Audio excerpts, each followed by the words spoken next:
आज मैं आपके लिए दाल अंडे की ख़ास रेसिपी लेके आया हूँ और मुझे यकीन है कि आज से पहले इस तरीके से आपने अपने घर में दाल अंडे की रेसिपी नहीं बनाई होगी। आज से पहले आपने जितनी मर्तबा भी अपने घर में दाल बनाई होगी, ये दाल की रेसिपी बिल्कुल मुख्तलिफ होने जा रही है। आप सिर्फ एक मर्तबा मेरे तरीके से ये दाल की रेसिपी अपने घर में बनानी है। घर के तमाम अफराद, बच्चे बड़े इसे बड़े पसंद करेंगे और बार बार बनाने की फरमाइश करेंगे। इसे बनाने का क्या तरीका है और इसमें क्या चीज़ कितनी डलनी है, यह सबसे अहम है। आपने शुरू से लेके आखिर तक मेरी वीडियो को वॉच करते हुए इस दाल की रेसिपी को अपने घर में बनाइएगा। आप कहेंगे कि वाकई इस ना चीज़ ने कोई दाल की रेसिपी दी है। आइए अपनी रेसिपी की तरफ चलते हैं। बिस्मिल्लाहिर्रहमानिर्रहीम। लाखों करोड़ों अरबों दरूदो सलाम आप सल्लल्लाहु अलैहि वसल्लम पर और आपकी आल पर। अल्लाह ताला आपको खुश रखे। मैं हूं तारिक जावेद, आप देख रहे हैं दादा तारिक रेसिपीज। आज की ताकतवर और जानदार रेसिपी के लिए मैंने 250 ग्राम एक पाव दाल मसूर ली है और इसे अच्छे तरीके से मैंने पहले चुन लिया था ताकि इसमें कोई पत्थर वगैरह हो तो वो निकल जाए, और इसे 1 से 2 पानी मैंने धो लिया था। इस दाल को भिगोने की ज़रूरत नहीं है, लेकिन मैंने 5 मिनट पहले भिगो के रख दिया था। अब इसे मैं एक तरफ रखूंगा। चूल्हे की फ्लेम को मैंने ऑन कर ली है और आंच को मीडियम रखा है। ऊपर कढ़ाई रख ली है, इसमें मैं 3 गिलास पानी डालूंगा। पानी डालने के बाद मैंने 5 से 6 अदद ये काली गोल मिर्च ली है और 5 से 6 अदद मैंने लौंग लिए हैं। एक बड़ी इलायची ली है और एक टुकड़ा मैंने दालचीनी का लिया, ये डाल दूंगा।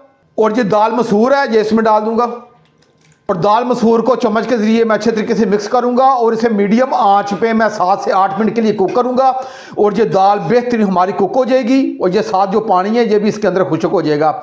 लेकिन 5 मिनट के बाद इसके ऊपर थोड़ी सी झाग आएगी, वो आपने उतार लेनी है। मैं भी ये झाग उतार लूंगा, वो आपने लाजमी उतारनी है क्योंकि वो गैसेस पैदा करती हैं और उसका कोई फायदा नहीं है और दाल के जायके को भी खराब करती हैं। अब इसे मीडियम आंच पे मैं 7 से 8 मिनट के लिए कुक करूंगा। इतनी देर में जो अगला काम है वो हम कर लेते हैं। मैंने साथ वाले चूल्हे पे पकने के लिए रख दिया है। अब मैंने 5 अदद अंडे लिए हैं और इसे पहले मैंने उबाल लिया है ताकि टाइम की बचत हो सके।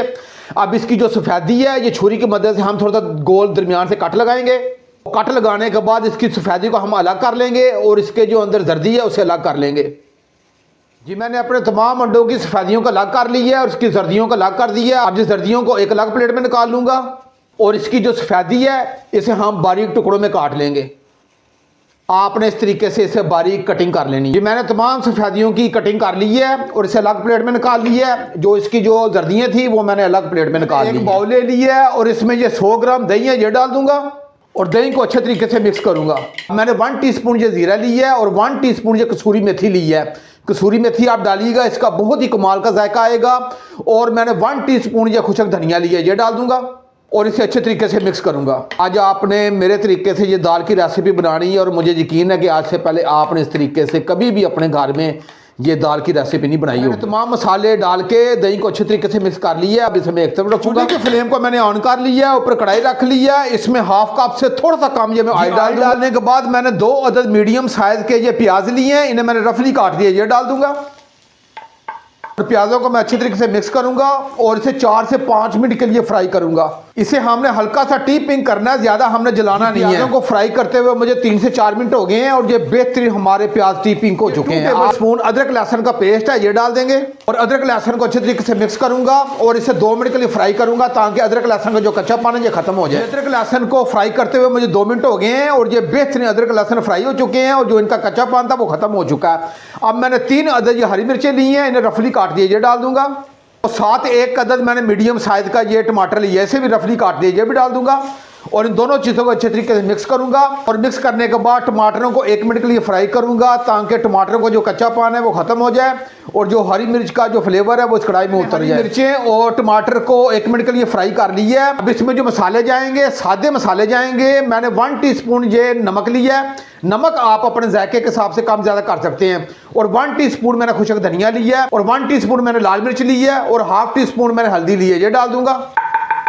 और डालने के बाद ये तमाम मसालों को अच्छे तरीके से मिक्स करूंगा। मसालों को अच्छे तरीके से मिक्स कर लिया है। अब आधे गिलास से थोड़ा सा कम ये मैं पानी डालूंगा और इसे अच्छे तरीके से मिक्स करके इसे ढांप के मैं 5 मिनट के लिए रखूंगा ताकि तमाम ये मसाला एक जान हो जाए। इसी तरफ हमारी दाल बेहतरीन कुक हो चुकी थी और इसे मैंने एक अलग बाउल में निकाल ली है और इसका जो पानी था इसके अंदर ये जज़ब हो चुका है और ये बेहतरीन दाल मसूर ये कुक हो चुकी है। अब इसे मैं एक तरफ रखूंगा। ढांप के रखे हुए 5 मिनट हो गए हैं। अब इसका ढक्कन उठा के चेक कर लेते हैं। ये ले जी हमारा बेहतरीन ये मसाला कुक हो चुका है और इसे अच्छे तरीके से मैं मिक्स करूंगा। अब ये हमारे पास अंडों की जो सफेदी है ये डाल देंगे और डालने के बाद इसे अच्छे तरीके से मैं मिक्स करूंगा और मिक्स करने के बाद इस सफेदी को इस मसाले में अच्छे तरीके से मैं 2 से 3 मिनट इसकी भुनाई करूंगा। जी मैंने अंडों की सफेदी की इस मसाले में अच्छे तरीके से 2 से 3 मिनट भुनाई कर ली है।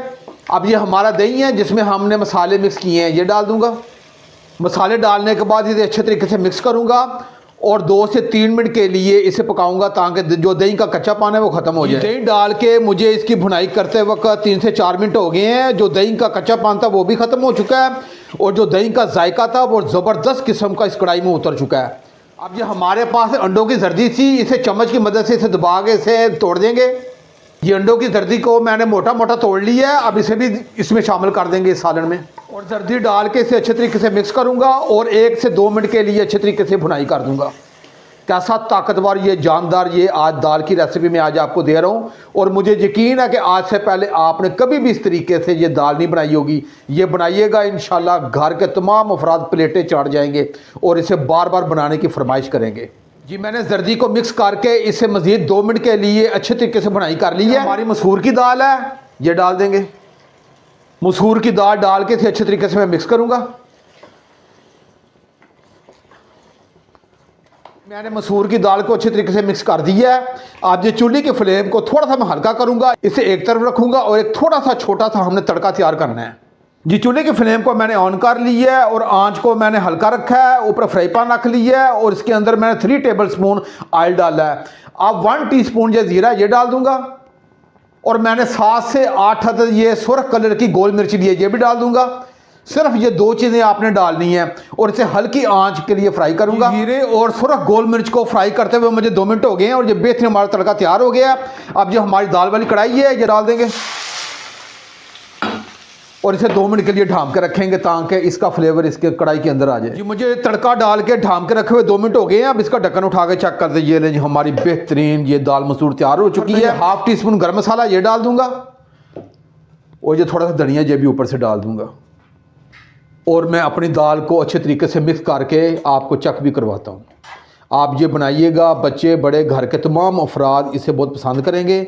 मुझे यकीन है कि आज से पहले आपने इस तरीके से कभी भी दाल मसूर अपने घर में नहीं बनाई होगी। और जब मैं आपको कैमरे की आंख से करीब से भी चेक करवाता हूँ, ये देखिएगा कितनी ज़बरदस्त किस्म की हमारी ये दाल मसूर बन के तैयार हुई है। आप इसे बनाइएगा। आप इसे उबले हुए चावलों के साथ, रोटी के साथ, नान के साथ, सुबह पराठे के साथ, जैसे आपका मन चाहे खाएं, मज़ा आ जाएगा, यकीन जानिएगा। अगर ये मेरी रेसिपी आपको अच्छी लगे तो मेरे आप चैनल को आप ज़रूर सब्सक्राइब कर दिया करें। ये आपकी तरफ से हौसला अफजाई होती है और साथ जो घंटी का बटन है उसे आप लाजमी प्रेस किया करें ताकि मेरी डेली आने वाली वीडियो आप तक पहुँचती रहे। आप अपने भाई तारिक को इजाज़त दें। इंशाल्लाह मैं एक नई रेसिपी के साथ हाज़िर हूँगा। अपना बहुत ख्याल रखिएगा। अल्लाह हाफिज़।